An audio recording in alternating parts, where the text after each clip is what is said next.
masyarakat memberikan nilai positif terhadap kinerja Polri. Hal tersebut ditunjukkan dengan survei kepercayaan publik, tingkat rasa aman masyarakat, serta kepercayaan terhadap penegak hukum. Data ini menunjukkan bahwa tingkat keamanan di Indonesia berada dalam kondisi yang baik dan dirasakan langsung oleh masyarakat. Yang saya hormati Bapak Ketua Komisi Percepatan Reformasi Polri, Profesor Dr. Jimli Asidia. Yang saya hormati Ketua Komnas Perempuan Republik Indonesia, Dr. Haja Maria Almansyah. Yang saya hormati Wamen BP 2MI, Bapak Zulkifli Ahmad Tawala. Yang saya hormati Penasihat Khusus Presiden dan Kamtibmas Reformasi 25. Kegiatan ini tentunya menjadi kewajiban Polri selaku institusi yang selalu terbuka dalam rangka mewujudkan akuntabilitas serta transparansi kepada masyarakat. Sebelumnya tadi kami sudah memaparkan kaleidoskop sebagai gambaran awal terkait dengan kegiatan kita selama 4 tahun, namun nanti secara lebih detail akan kami perjelas. Kemudian secara lengkap dan komprehensif bisa didapat gambaran kegiatan kami selama 1 tahun ini. Sebelumnya tentulah dalam kesempatan ini kami mengajak kita semua untuk bersama-sama mengirimkan cita khususnya terhadap saudara-saudara kita yang saat ini menjadi korban di Sumatera, dan tentunya ini menjadi keprihatinan kita bersama. Kemudian juga dengan 915 pegawai PNBP, pegawai negeri pada Polri yang saat ini sudah mendahului kita semua di sepanjang tahun 2025. Semoga Tuhan Yang Maha Esa selalu memberikan balasan atas pengabdian yang terbaik dari putra-putra terbaik kita, dan seluruh keluarganya selalu dengan kekuatan dan ketabahan. Mengirimkan kita mulai pimpinan Polri, tentunya saya mengucapkan terima kasih dan penghargaan setinggi-tingginya kepada seluruh personel Polri yang telah berjuang, telah bekerja keras untuk melaksanakan pengabdian dan tugas sebagai bayangkara negara, dan semoga tugas dan pengabdian dari saudara-saudara semua ini betul-betul bermanfaat bagi kemajuan masyarakat, kemajuan bangsa dan negara, dan mampu mendukung terwujudnya visi bersama Indonesia Maju menuju Indonesia Emas 2045 yang kita cita-citakan bersama. Ucapkan terima kasih dan penghargaan setinggi-tingginya kepada seluruh masyarakat Indonesia, pada TNI, kementerian lembaga, pemerintah pusat dan daerah, para tokoh, aktivis, LSM, OKP, Ormas, teman-teman guru, mahasiswa, dan segenap elemen bangsa lainnya yang telah terus bersama-sama membersamai kita dalam bekerja sama dan memberikan dukungan penuh kepada institusi Polri, sehingga Polri dapat senantiasa menjawab berbagai harapan masyarakat dengan presisi. Bapak-bapak dan ibu-ibu sekalian, hadirin dan tamu undangan yang saya hormati, pada tahun 2025 ini kita dihadapkan pada dinamika dan tantangan global yang semakin kompleks.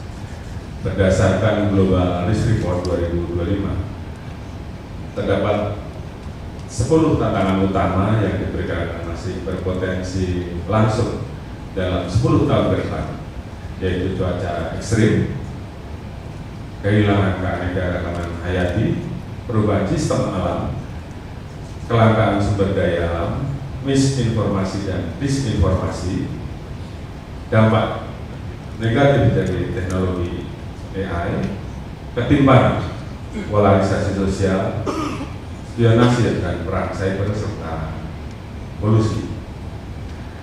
Sejalan dengan berbagai macam risiko tersebut, bencana alam akibat cuaca ekstrim saat ini menjadi salah satu tantangan yang paling nyata dampaknya dan kita rasakan.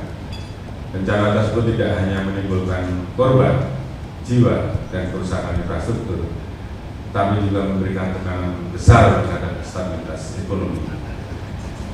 Sebagai contoh, pada 28 November 2025, siklon tropis di Filipina mengakibatkan 643 orang meninggal dunia dan 183 orang hilang. Dan estimasi kerugian mencapai 6 miliar US dollar. 8 Desember 2025, gempa bermagnitudo 7,5 di Jepang diperkirakan menyebabkan 34 orang luka-luka dan ratusan bangunan mengalami kerusakan. Sementara di dalam negeri, khususnya di wilayah Sumatera, tercatat sejak 23 November 2025 terjadi bencana alam di 3 provinsi, yaitu Aceh, Sumbar, dan Sumut, dan berdampak kepada 1.132 orang meninggal dunia, 174 orang hilang. Dan pada saat yang sama, saat ini terdapat 3 sistem siklon di sekitar wilayah Indonesia yang berpotensi memicu hujan lebat, angin kencang, dan gelombang tinggi, yaitu siklon Bakung di sekitar Lampung, kemudian bibit siklon 93S yang saat ini berada di sekitar Bali, Nusra, dan Jawa Timur, dan bibit siklon 95S yang saat ini berada di sekitar selatan Papua. Di sisi lain, kita juga menghadapi berbagai konflik antar negara, yaitu konflik Rusia-Ukraine yang sampai saat ini masih terus kita rasakan, dan ini tentunya berdampak pada masalah pangan dan energi dan juga menyebabkan korban jiwa. Kemudian konflik Israel-Palestina pada tanggal 6 Desember 2025, walaupun sudah ada informasi kesepakatan gencatan senjata, namun faktanya masih terjadi peristiwa penyerangan yang dilakukan oleh Israel kepada Palestina. Kemudian perang dagang Amerika Serikat dan China pada tanggal 30 Oktober 2025, Presiden Donald Trump dan presidensi mencapai kesepakatan parsial. Amerika Serikat menyatakan akan memberikan tarif rata-rata dari 57 menjadi 47%. Namun demikian, tentunya ini juga sampai saat ini dinamika terkait dengan masalah perang dagang ini tentunya menjadi salah satu yang kemudian menjadi kekhawatiran dan keprihatinan dunia. Berikutnya, kita juga dihadapkan pada fenomena kerusuhan berbagai negara yang terjadi beberapa waktu yang lalu, yaitu Nepal pada tanggal 8 sampai dengan 14 September 2025, di mana Gensi memicu pelarangan 26 platform media sosial dan tuntutan anti korupsi yang berdampak kepada 72 orang meninggal dunia. Memunculkan dampak juga di bidang ekonomi, hampir setengah GDP Nepal terdampak. Mata uang yang lemah 0,13%, sektor perhotelan, sektor otomotif mengalami kerugian triliunan, dan pertumbuhan ekonomi juga merosot jauh di bawah 1%. Dampak keamanan muncul, terjadi berbagai macam peristiwa, vandalisme, pembakaran, penjarahan, serta munculnya ketidakpercayaan masyarakat terhadap institusi pemerintah dan media. Di Myanmar juga sama, pada tanggal 11 Desember 2025 terjadi kerusuhan akibat meningkatnya operasi untuk merebut wilayah kelompok berlawanan.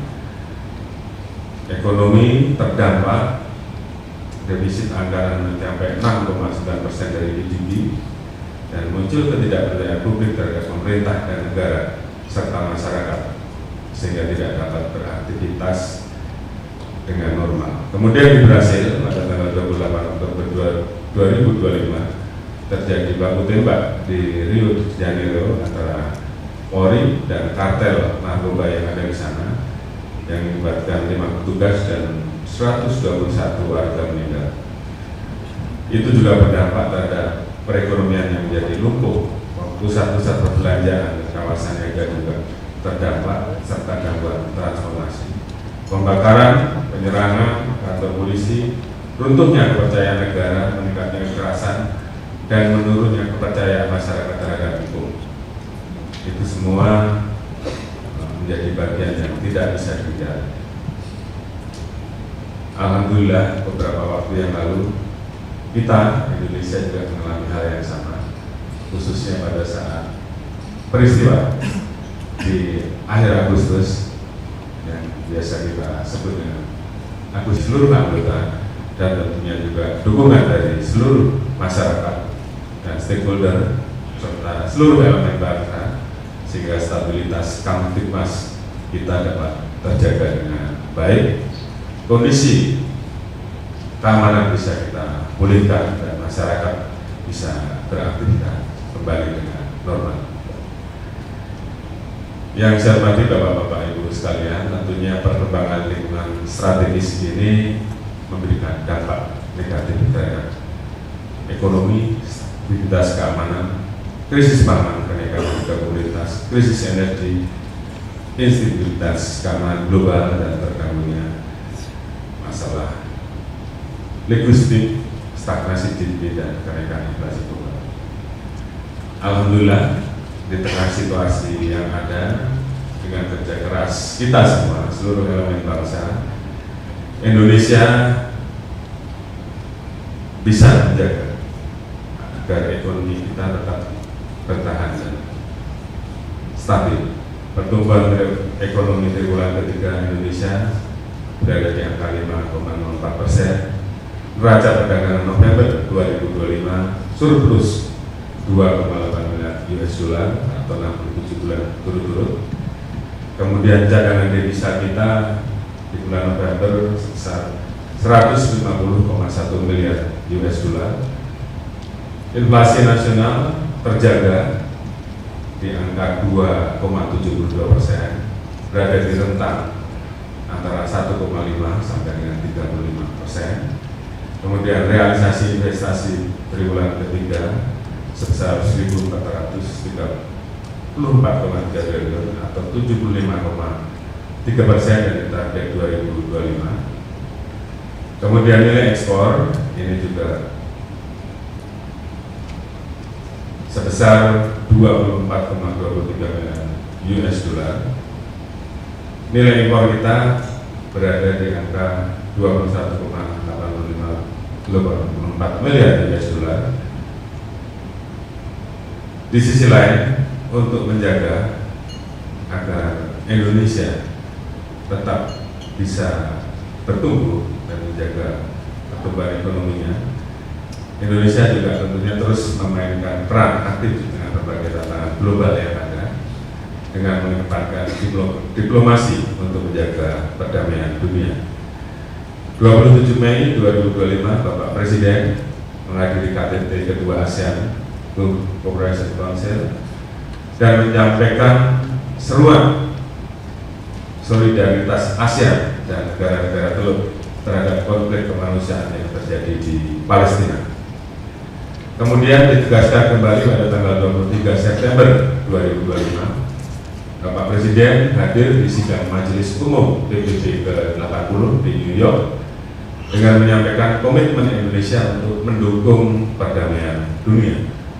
Selanjutnya pada tanggal 13 Oktober 2025, Presiden Republik Indonesia menghadiri KTT perdamaian di Sharm el-Sheikh, Mesir, dan di situ juga beliau menyampaikan dukungan terhadap kemerdekaan Palestina serta pentingnya menjaga perdamaian di kawasan konflik. 26 Oktober 2025, Presiden Republik Indonesia menghadiri KTT ke-13 ASEAN dan United States yang mendorong agar perdamaian di kawasan Timur Tengah dapat terwujud sejalan dengan upaya menjaga stabilitas kawasan. Di saat yang sama, Indonesia memperkuat posisi dan pengaruhnya melalui forum serta kerjasama internasional. 6 Januari 2025, berhasil mengumumkan Indonesia resmi menjadi anggota penuh BRICS, yang artinya ini membuka akses terhadap pendanaan untuk proyek infrastruktur strategis melalui New Development Bank, sekaligus membuka akses baru terhadap pasar ekspor. Indonesia juga aktif dalam kerjasama kawasan, termasuk kehadiran Bapak Presiden di KTT APEX 2025 di Korea Selatan, yang ditujukan untuk meningkatkan kerjasama ekonomi kawasan, memperkokoh hubungan bilateral Indonesia dan negara-negara Asia Pasifik, terutama dalam penguatan kerjasama ekonomi dan pengembangan teknologi. Selain itu, Indonesia juga memperkuat hubungan bilateral dan kerjasama ekonomi strategis dengan kunjungan ke berbagai negara, antara lain Tiongkok, Amerika Serikat, Inggris, India, Turki, Mesir, dan seterusnya, sehingga memperoleh komitmen investasi baru lebih dari 1.000 triliun rupiah. Kaitannya dengan Uni Eropa yang tercatat sebagai investor terbesar kelima Indonesia pada tahun 2024, nilai mereka mencapai 30,4 miliar USD.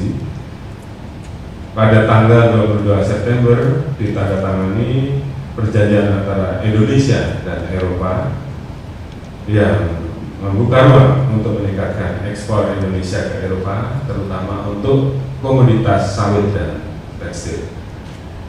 Atas berbagai capaian tersebut, survei ekonomi Performance World Competitiveness Ranking menunjukkan bahwa pada tahun 2025 tingkat daya saing global Indonesia menempati peringkat ke-24 dari 69 negara, serta berhasil melampaui beberapa negara maju seperti Inggris yang berada di peringkat 32, India di peringkat 27, dan Italia yang berada di peringkat 31. Kemudian berdasarkan survei yang dilakukan oleh Lowry Institute, pengaruh diplomatik Indonesia menempati peringkat nomor 1 ASEAN dan 5 di dunia, serta negara dengan comprehensive power kedua di ASEAN dan nomor 9 di dunia dari 27 negara yang berpengaruh di Asia dan Pasifik. Tentunya berbagai capaian tersebut tidak terlepas dari pelaksanaan tugas Polri yang didukung oleh seluruh komponen bangsa, baik dalam memelihara stabilitas Kamtipmas, menegakkan hukum, serta memberikan perlindungan, pengayoman, dan pelayanan kepada masyarakat. Masyarakat memberikan nilai positif terhadap kinerja Polri. Hal tersebut ditunjukkan dengan survei kepercayaan publik ter-89 pada Law and Order Index yang menempatkan Indonesia pada peringkat ke-19 dari 144 negara. Indeks ini mengukur tingkat rasa aman masyarakat serta kepercayaan terhadap penegak hukum. Selain itu, dalam indikator Safe to Walk Alone at Night, sebanyak 83% responden di Indonesia menyatakan merasa aman berjalan di malam hari, sehingga menempatkan Indonesia pada peringkat ke-25 dari 144 negara. Data ini menunjukkan bahwa tingkat keamanan di Indonesia berada dalam kondisi yang baik dan dirasakan langsung oleh masyarakat. Beberapa waktu yang lalu, hasil survei Litbang Kompas yang dirilis pada November 2025 semakin menguatkan kepercayaan publik terhadap Polri di tengah dinamika yang ada. Dalam survei tersebut, Polri masuk dalam 3 besar lembaga negara paling dipercaya oleh masyarakat. Bahkan dalam kategori lembaga penegak hukum, Polri menempati peringkat pertama sebagai lembaga yang paling dipercaya dengan tingkat kepercayaan mencapai 78,2%. Capaian ini tentunya menjadi dukungan, motivasi, dan semangat bagi institusi dan seluruh personel untuk terus bisa bekerja secara lebih profesional dan akuntabel. Tingginya kepercayaan tersebut sejalan dengan kondisi keamanan di lingkungan tempat tinggal, di mana hasil survei sebanyak 85% responden menyatakan merasa aman, sementara 13,1% merasa cukup aman dan hanya sebagian kecil yang merasa tidak aman. Selain itu, 84,1% responden menyatakan percaya bahwa Polri mampu melindungi masyarakat di wilayahnya. Tentunya kehadiran personel Polri di tengah masyarakat dirasakan membawa dampak positif. Dan ini tentunya tolong menjadi catatan bagi kita untuk terus tingkatkan, terutama dalam menekan kriminalitas, menciptakan rasa aman, serta menjaga ketertiban dan stabilitas sosial. Mayoritas masyarakat juga tidak merasa takut terhadap kehadiran aparat kepolisian, melainkan merasa lebih terlindungi. Kemudian hasil penilaian dari lembaga survei riset internasional dan survei nasional tersebut tentunya membuat kita untuk terus melakukan perbaikan, berbenah, dan tidak berpuas diri. Namun kita harus terus melakukan perbaikan, harus terus melakukan evaluasi, sehingga kita terus bisa meningkatkan kinerja institusi.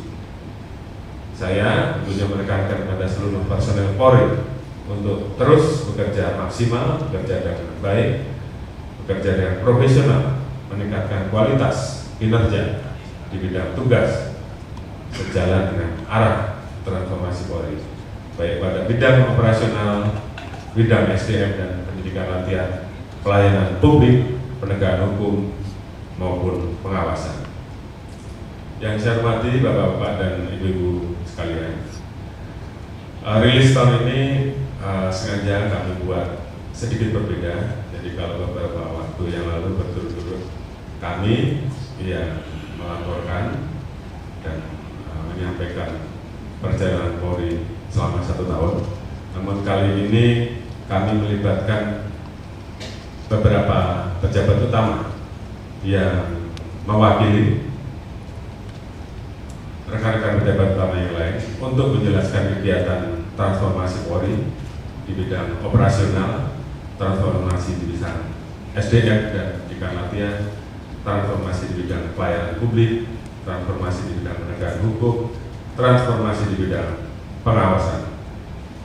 Tentunya ini dikandung maksud bahwa kami personel Polri solid, personel Polri kompak dan konsisten untuk terus bersama-sama merapatkan barisan, bersama-sama menjaga langkah kita bersama untuk terus melakukan perbaikan berkelanjutan.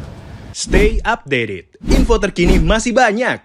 Jangan lupa subscribe, like, dan share YouTube official OKZone. Dan selengkapnya ada di okezone.com.